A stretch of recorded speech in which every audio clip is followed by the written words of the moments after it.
All right, Aquarius, welcome in. Welcome into you. This reading is for Aquarius, Sun, Moon, Rising, and Venus. Feel free to swap around the energies. As always, I could be talking to a cross watcher. So just take what resonates and leave what doesn't. Next week, we are starting the Tarot Certification Cohort number 2. If you want to be certified by me to read tarot on this channel, we have a website full of terrific tarot readers who have been certified by me in 2023. And we're going to start up the next round of that next week. If you want to jump on and be one of those tarot readers, link is below. Okay, Aquarius, this is your time, baby. Pluto is moving into your sign. We got the sun moving into Aquarius next week. Big time. A light grows brighter only by lighting another. I'll tell you what I mean by that. We'll talk about Pluto. We'll talk about all that. Bloom where you're planted. This is some nice bright energy, Aquarius. And out of the mess comes elegant order. So some of you are dealing with a situation that seems messy to other people. I feel like you know exactly what's going on. Okay. And if you do, I do think it's like all going to make sense soon to other people. I think it's like there is a method to your madness and other people may not appreciate your genius, kind of a thing. So let me explain a little bit about the Pluto thing that I was just talking about. Pluto is a generational planet. It's not even a planet anymore. They demoted Pluto down to a minor planet or something like that. But anyway, Pluto is very powerful. It is the energy of transformation, and it is the furthest out planet in our solar system that we know of. And Pluto is about transformation. It rules Scorpio, and it rules us generationally, meaning it moves so damn slow that we are impacted. So there's a lot of people around your age group that have Pluto almost in the same place in their birth chart as you do. Okay. And so we could be talking about impacting a large group of people when we're talking about Pluto moving from Capricorn into Aquarius. And that's happening next week, January 20th and 21st, as the sun moves into Aquarius, Pluto moves into Aquarius. Pow! All right. It's like a big bang. And for you, it might feel really, really good. It could make things easier. I feel like Pluto I know Pluto has been in Capricorn since 2008. That's a long time. And also, do you remember what happened in 2008? Let's see. The banks fell off a cliff, all kinds of stuff. Capricorn is about those structures that we have in our societies. Okay, Capricorn is about society. It's about a patriarchal society, for sure. And anything that isn't working gets a shakeup. So you can see what's been going on the last 15 years, right? And with it moving into Aquarius is about vision. It's about creating something that works for everybody. Okay, so this gap is going to be closing in terms of the separation of wealth and everything like that, and who's in charge, a tiny number of people versus, something more flat, more egalitarian. You could see that in your own life. If you have it's really about relationship to power. Okay. What part of your life do you feel powerless in? Some of you might feel powerless in terms of your money. Some of you might feel powerless in terms of love. Some of you might feel powerless in terms of your ability to get out of your own way.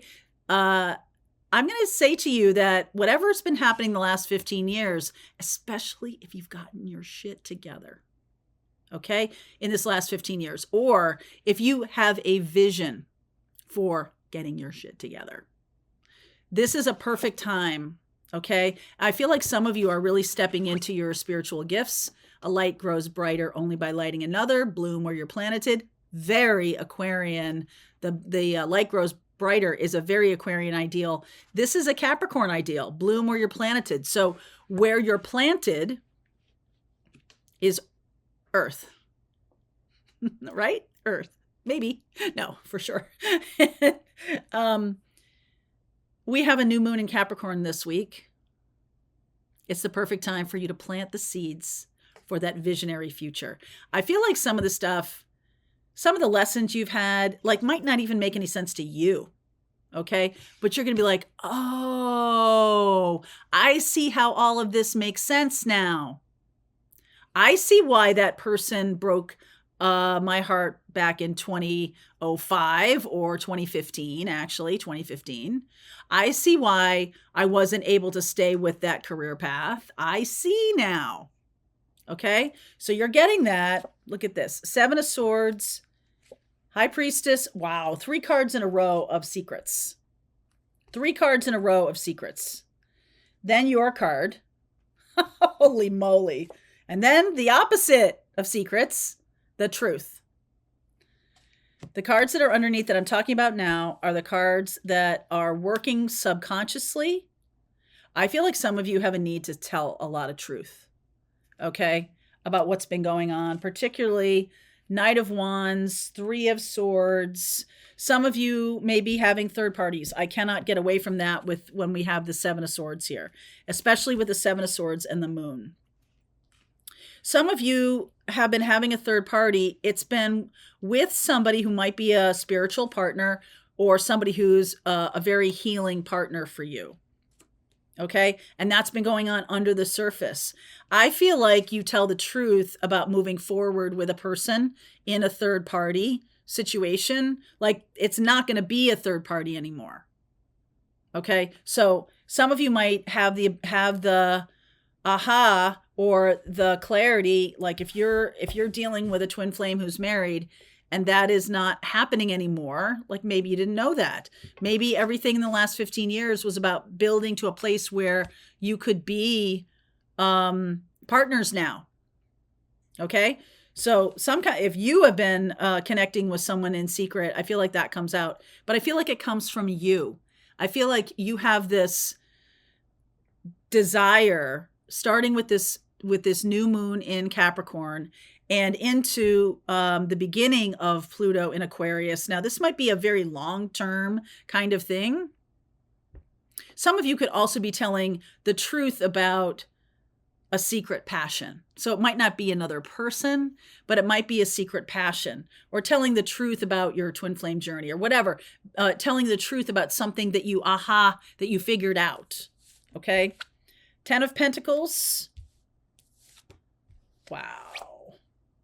King of Wands.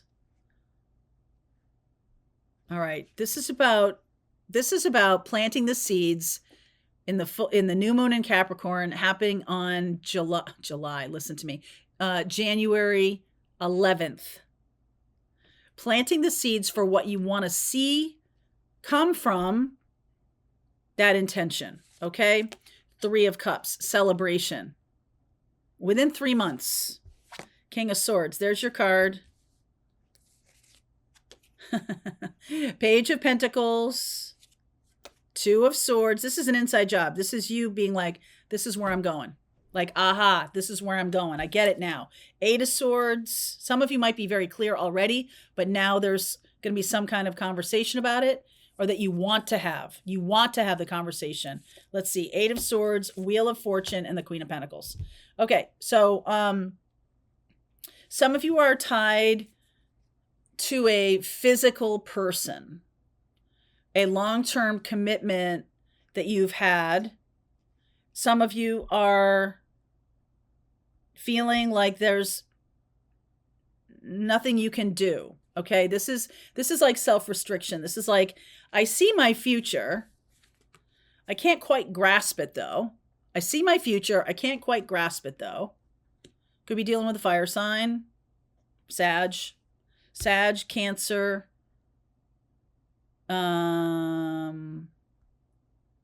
Aquarius, more Sag. Okay, so some of you can't quite grab it, but I feel like internally it's like you don't have the words. Isn't that interesting? It's like you don't have the words, but I do feel like you're going in the direction of something stable and solid. All right, or you could feel, let me see, let me clarify this Queen of Pentacles. Why is the Queen of Pentacles here? Hermit. Could be an earth sign. 4 of Wands, Devil energy, Virgo, Capricorn, Ace of Wands, and the Page of Swords. Okay, so you could be dealing with an Earth sign or a Sag or a Cancerian. Okay, and this person is a guide and also somebody that you tangibly want to move toward. Four of Wands, Ace of Wands, and I feel like you got it. It's clear now. It's clear. You know what you're doing. I feel like it hasn't been clear for a while. Like this last bit of time may have been really confusing. I'm not seeing the Seven of Cups, but I am seeing, why is the Eight of Swords here? Oh, I feel like you don't know that this other person wants you to move toward them or something like that. Yeah, Six of Cups, Lovers, the Death card, and the Eight of Cups. This person so you have this love feeling for a person. Okay, this Six of Cups and the Lovers card. And here's Scorpio again. This is like that deep, this is Pluto energy. Scorpio is ruled by Pluto. It's a game changer. Okay, so the Pluto movement into your sign of Aquarius is giving you direction. Whether this is a relationship or a career path or whatever, you have not been able to understand what's going on with you for a long time, or what's going on with the other person that you're wanting to go toward, or the future of your career, or something has been it's like somewhere in you, it wasn't time to make a move. Somewhere in you, it wasn't time to make a move or make decisions about that yet. And this is divine timing. Okay? This is divine timing. So now I feel like you're super clear on where you want to go, super clear on the next path. Hold on. Let me, super clear on the path.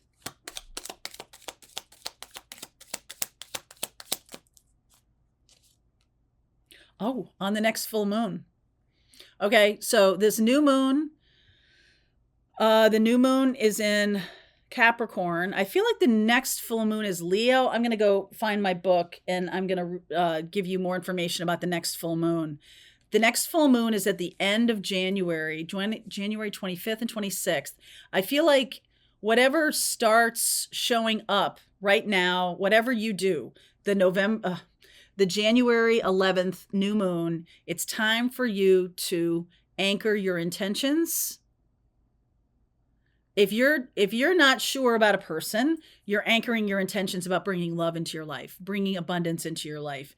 And this is about anchoring a long-term intention. Queen of Pentacles, very much a long-term partner. Wealth, right? Wealth achieved over long periods of time. Okay, there's something here about, it's like anchoring your vision for what you're creating in this timeline that's starting January 11th. Okay, Pluto is moving into Aquarius, like I said, January 20th. It's going to be in Aquarius. It's going to go retrograde in May, and then it's going to wobble back into Capricorn for a cup of coffee. Right? For like September, October, and November until November 20th. Then it's going to go direct, or then it's going to go back into Aquarius. Okay? Goes back into Aquarius on November 20th. It's going to be there for 20 years. You see what I'm saying? This is like long-term trajectory. So if something looks like a mess right now, I feel like it all makes sense over the next couple weeks. So whatever you want to anchor in a long-term intention, I'm telling you, this is the time. All right. So I'm going to continue with this reading. I pull cards for each zodiac sign to see who you're dealing with, or give you some guidance around the other zodiac signs. Link is below if you want to continue on with me. I'll see you over there. All right, I hope you enjoyed that video. If it was helpful to you, please consider liking this video and sharing it with anybody who might have a need for similar kind of information. And if you like this video, check out these videos.